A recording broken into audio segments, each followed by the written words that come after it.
Hi welcome to Baroda vlogs. இன்றைக்கி நம்ம vlogs நம்ம பார்க்க போகிறது கச்சோரி எப்படி செய்யறது தான். 2 cup of wheat flour and கொஞ்சமாக அதில் ஓமம் போட்டு 1 கப் ஆஃப் கீ போட்டு நல்லா கொஞ்சமாக தண்ணி விட்டு நல்லா ஒரு கெட்டியான டோக்கு வந்து பிசைஞ்சுக்கோங்க. ரொம்ப சாஃப்டாக பிசையக்கூடாது, கொஞ்சம் நல்லா கெட்டியமாக தான் இருக்கணும். அப்போ தான் ஏன்னா பிகாஸ் இது நம்ம பிசைஞ்சிட்டு ஒரு 1/2 ஊற வைப்போம். அப்போ இன்னும் கொஞ்சம் சாஃப்ட் ஆகிடும். வழவழன்னு ஆகிட்டால் நல்லா வராது கச்சோரி. போட்டு இந்த மாதிரி ஒரு 1/2 வந்து அதை வந்து நல்லா ஊறட்டும், அப்படியே வச்சுருங்க. அண்ட் தென் வந்து நான் சிறுபருப்பு வந்து ஒரு 1/2 பிஃபோராகவே ஊற வச்சுருந்தேன். அதை வந்து கேஸில் போட்டு வேக வச்சு எடுத்துக்கலாம். ரொம்ப குழக்குழன்னு வேகக்கூடாது, கொஞ்சம் அந்த கையிலேயே வந்து நசுங்கிற அளவுக்கு வேகணும்.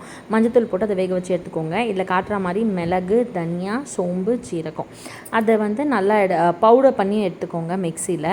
இப்போது இந்த மாதிரி பாருங்கள், சிறுபருப்பு வந்து வெந்துருச்சு. ஸோ நான் அதை வந்து ஸ்ட்ரெயின் அவுட் பண்ணி எடுத்துக்கிட்டேன் வாட்டர்லேருந்து. ஒரு கடாய் எடுத்துக்கோங்க. அதில் கொஞ்சமாக எண்ணெய் இல்லை கீ உங்களோட இஷ்டம் விட்டுட்டு அதில் ஜீரகம், நான் அந்த மிளகு, சோம்பு, ஜீரகம் இதெல்லாம் இருந்ததில் தனியா இது எல்லாத்தையும் ஒன்றும் பாதியாக அரைச்சிட்டு அந்த எண்ணெயில் போட்டு லைட்டாக ரோஸ்ட் பண்ணிக்கோங்க. ரோஸ்ட் பண்ணுறதுக்கப்புறமா நம்ம எடுத்து வச்ச அந்த சிறுபருப்பையும் அதுலேயே போட்டு நல்லா ஓரளவுக்கு, ரொம்ப சாஃப்டாக கிடையாது, அந்த கையில் நசுங்கிற அளவுக்கு சொல்லியிருந்தேன் இல்லையா, அந்த மாதிரி வந்து அதை பெரட்டி எடுத்துக்கோங்க.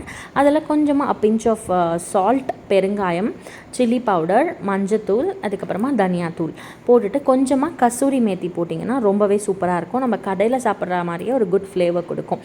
இதில் சோம்பு வேணும்னா கொஞ்சம் நிறையவே நம்ம போட்டுக்கலாம். அப்போ வந்து இன்னும் கொஞ்சம் நல்லாவே வந்து கொடுக்கும். அதுக்கப்புறமா 1 டேபிள் ஸ்பூன் ஆஃப் ஃப்ளார், அது ஆல் பர்பஸ் ஃப்ளாராகவும் இருக்கலாம், மைதாவாகவும் இருக்கலாம், அப்படி இல்லைன்னா கோதுமை மாவாகவும் இருக்கலாம். அண்ட் தென் வந்து இப்போ நான் வீடியோவில் காட்டுற மாதிரி அதுக்குள்ளே ஒரு ஸ்பூனாக வந்து அந்த ஸ்டஃபிங்கை ஃபில் பண்ணிவிட்டு நான் காட்டுற மாதிரியே வந்து ப்ரெஸ் பண்ணி எடுத்துக்கோங்க. ரொம்ப அழுத்திட்டிங்க அப்படின்னா கச்சோரி வந்து உப்பி வராது, பொங்கி. அவ்வளோதாங்க, போட்டு எடுத்துனா நம்ம சூப்பரான கச்சோரி ரெடி. க்ரீன் சட்னியும் நாங்கள் வந்து வீட்டில் தான் மேக் பண்ணியிருந்தோம். ஸோ அதே க்ரீன் சட்னியோட ரெசிபி கூட போடுறேன், மறக்காமல் ட்ரை பண்ணி பார்த்துட்டு எப்படி இருந்ததுன்னு சொல்லுங்கள். until meet you on another video. tata bye. எப்பவும் போல் சொல்ல மறந்துட்டேன், மறக்காமல் நம்ம சேனலை சப்ஸ்கிரைப் பண்ணிக்கோங்க. இந்த மாதிரி இன்னும் இன்ட்ரெஸ்டிங்கான வீடியோஸ் பார்க்குறதுக்கு பெல் ஐக்கானையும் கிளிக் பண்ணிக்கோங்க.